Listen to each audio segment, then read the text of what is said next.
Welcome to a special bonus episode of the Jimmy Fro Show. We just listened to a clip of Young Bygones by Sam Goodwill.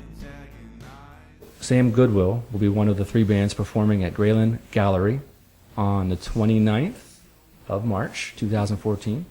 And we're sort of wedging in this episode to promote that event, and we're hoping you folks dig the music that you hear today and listen to our chatter.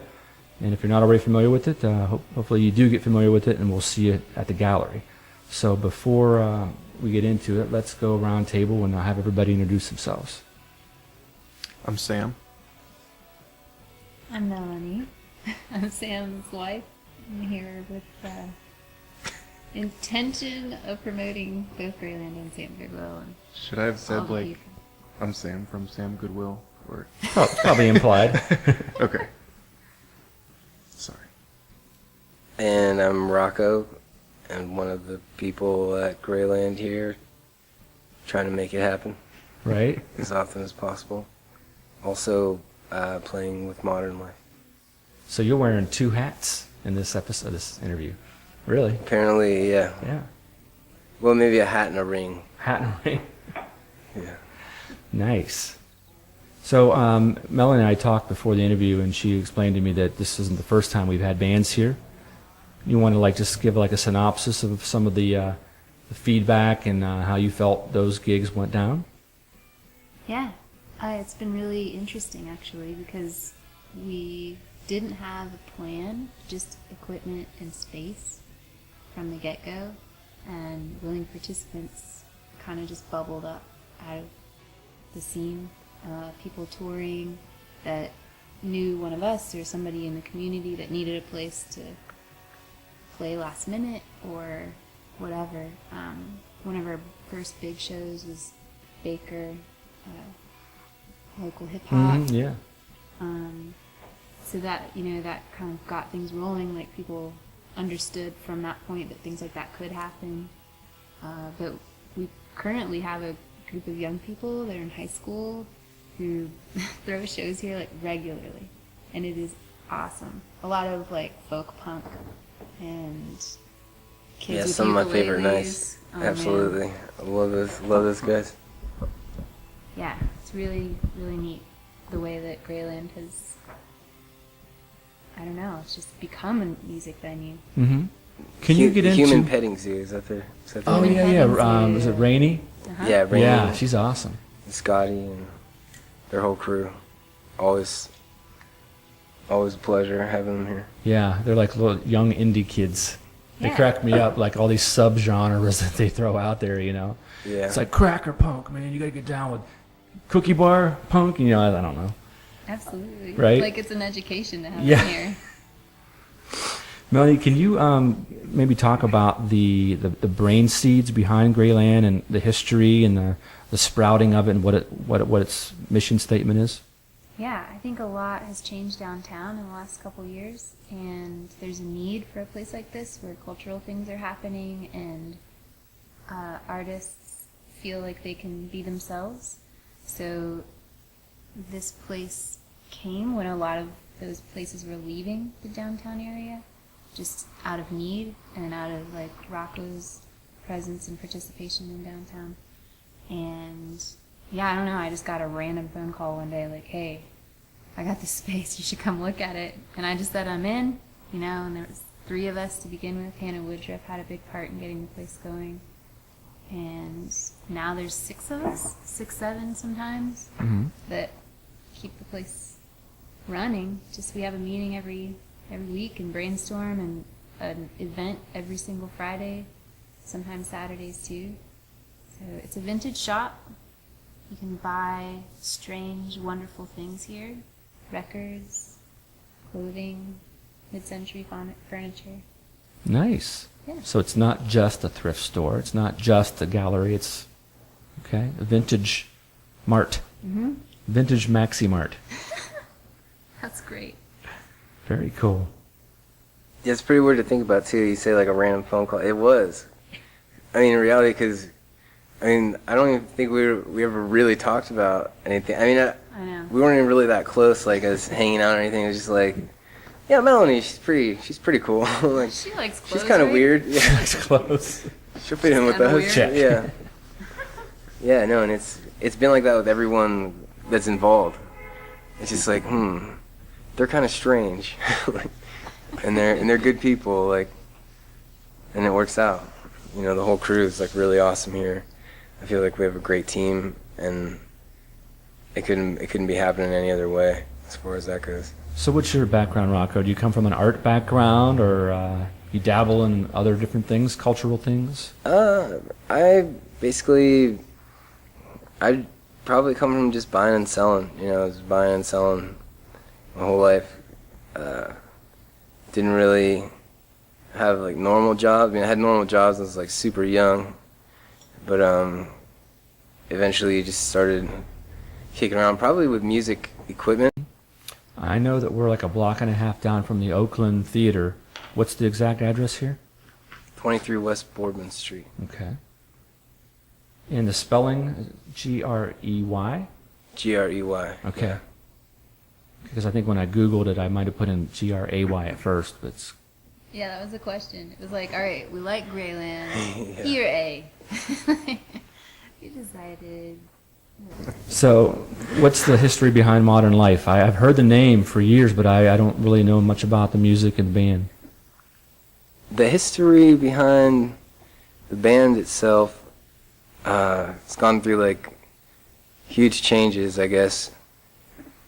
It started out, well, I mean, it kind of goes into a little bit of Sam's history, really. I mean, we started playing Sam Goodwill with Alan. It was me, you, and Alan. At first, it was just us three. Yeah, and then other people came and gone. But then Alan and I, who's my brother-in-law, playing the drums at the time, started just playing together here and there, and then we just kind of split into two. Well, Sam Goodwill stayed Sam Goodwill, and then we started playing Modern Life. But so we had all these songs we were kicking around at practice, like here and there, like before and after Sam Goodwill practices even. And then there was a band in town, Favorite Action Hero. Right. One of Richie's old bands, right? Yeah, and I talked to Richie, and he was asking if I had if I had like a band, you know, with my music, and I said yes, and the show was 2 weeks away, but there was no band. So I just started like hot calling, you know, everyone that I could think of that played an instrument. And we put together like a large amount of people. It was like we had like a trombone, there was a tuba, a euphonium, saxophone, you know, backup singers. I mean, it was just kind of like very ramshackle at the time. But that was the start of it. And then eventually we did Center of Your Universe, which had all those instruments on it. And then there was some hiatus, you know, intervals, time to time, and then we kind of boiled things down into a three-piece with Alan, who's my brother-in-law, and then Justin Arroyo, and myself, and that's where we're at right now. Got rid of all those other auxiliary instruments that were... Nice. Gotcha. So Sam, can you give us an update on the status of Sam Goodwill? What's up for you guys? You're just coming off a winter tour, right? A little while back? Mm-hmm. We're booking for a summer tour. Yeah. Same lineup? Yep. Okay. Mm-hmm. Yeah, actually for this show coming up on the 29th, we're going to have a second drummer, Dean. How do you say his... Allschultz? I don't know. I'm sorry, Dean. So he's going to be playing a second drum kit. And a lot of times at our local shows, Dave Nolden plays saxophone. So he'll be joining us too. So it'll be unprecedented lineup for this particular show. Oh, very cool. Yeah. Now, is there? Do you guys see the frequency of the shows at Greyland increasing, or you like it just how it is now, once in a while kind of thing? Do you want to talk on that? Yeah, I think everybody here is into things progressing naturally, for Mhm. one. So if it stops working, something else will start working. Mm-hmm. But we love music, you know, and it is naturally becoming more frequent. Like the kids we were talking about, booking shows. This we're technically calling our first local music showcase. Mm-hmm. So we are going to intentionally be booking local acts and pairing them with touring acts. Wow. So it'll be like once a month, you know, whatever we can pull together, whatever local acts that we feel will fit. Yeah, so to simply answer your question, yes. More bands. More Here's a music. question, and if you're uncomfortable with the answer or the question itself, we can always snip it out. But I'm always curious about how do you approach paying bands, because everyone has the ambition to have a venue, especially an original band venue. But the problem or the biggest hurdle is always going to be how do you attract a band, a touring band, a good band, and pay them what they're worth. So do you guys have you had discussions about a budget as far as that kind of thing? Well, and I'd have to say too, like and this is sometimes interesting. Like, what would you imagine a good touring band cost to be? I mean, if they're in between gigs, if they're passing through, you might catch one that will do it for $100 per guy. But I don't know that any band would go less. Yeah, that's about. I mean, a lot of the bands that I've dealt with, and I mean, you can get high like draw bands, like ranking bands for like $700. Mm-hmm. You know that. I mean, and sometimes it's just something you want to happen. You know, so I've been in positions even in the past where I paid bands out of pocket, not knowing whether or not it was gonna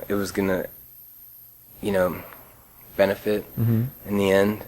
And a lot of times it doesn't, especially when you're like a promoter. Like, you learn that when you try to like promote shows, that this is why everyone doesn't do it. Mm-hmm.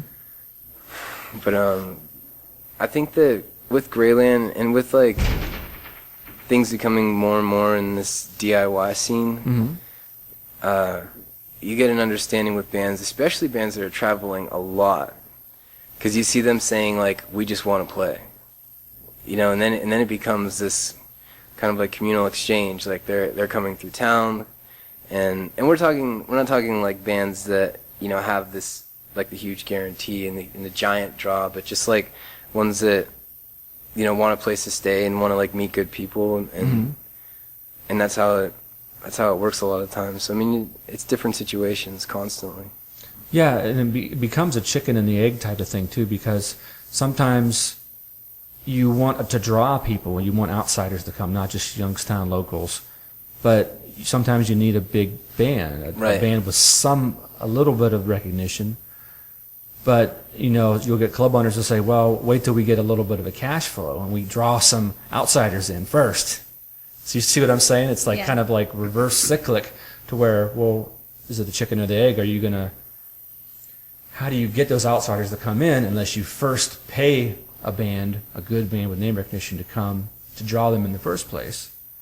And I don't know, I find it fascinating just to really analyze it, because someday I hope to have my own venue. I'll tell you what, the difficulty with us too, which is kind of a wild card, is we don't have a bar.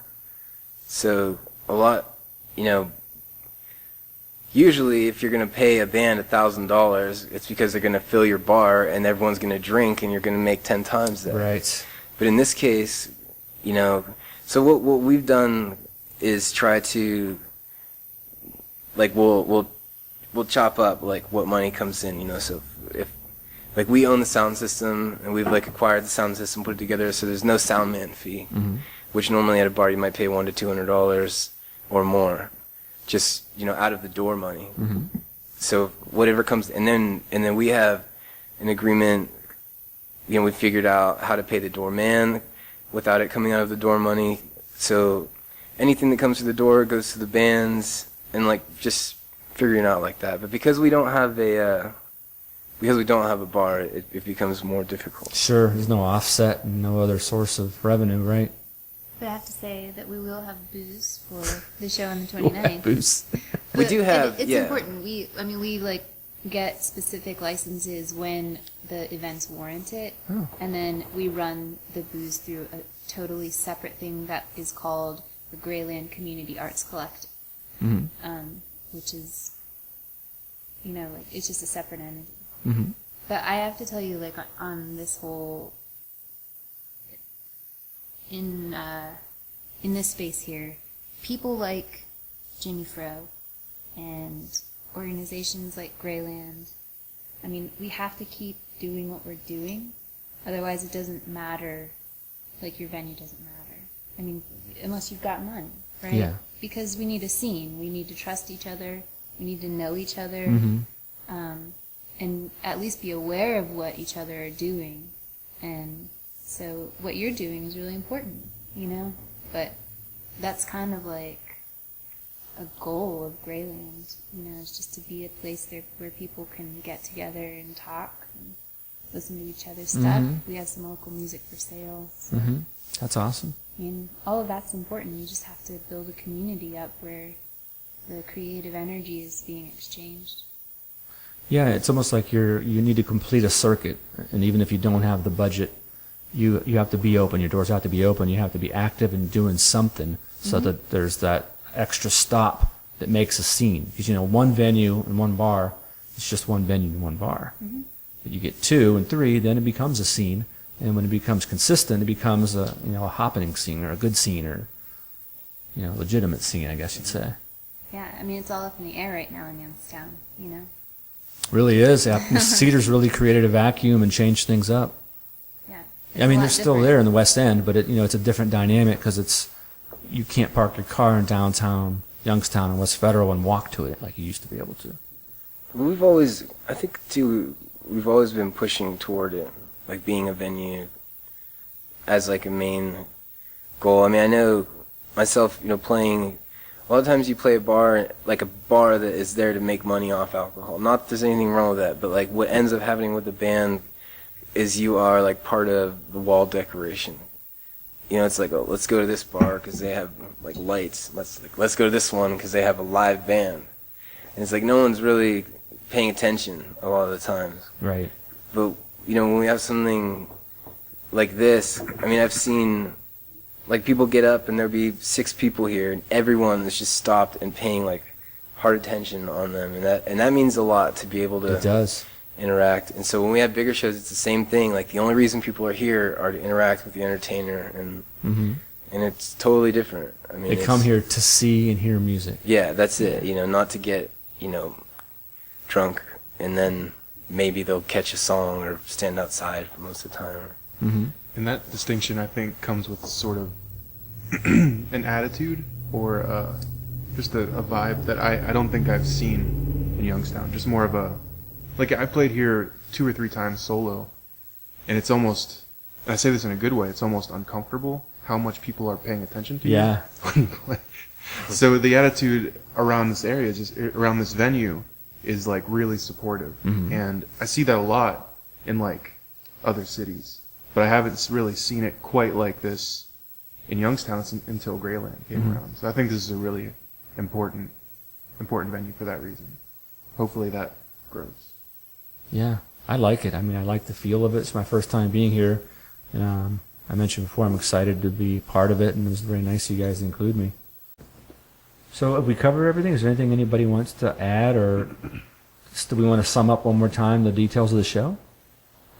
I would just like to say I'm like personally really excited, to have that lineup, to have it at Greyland. I think it's going to be an excellent night. Cool. I'm bringing a party of 3. So, Great. got a bass. That's great. I think it's important to kind of give a shout out to Joe Shelby. He couldn't be here tonight, but he's been an active musician in the Youngstown scene for years. People love his music. He's really good. Sirens Everywhere is just rock and roll. It's so good.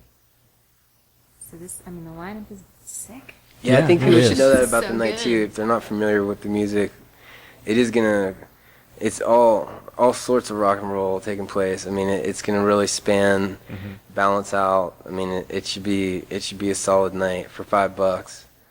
I mean, in reality.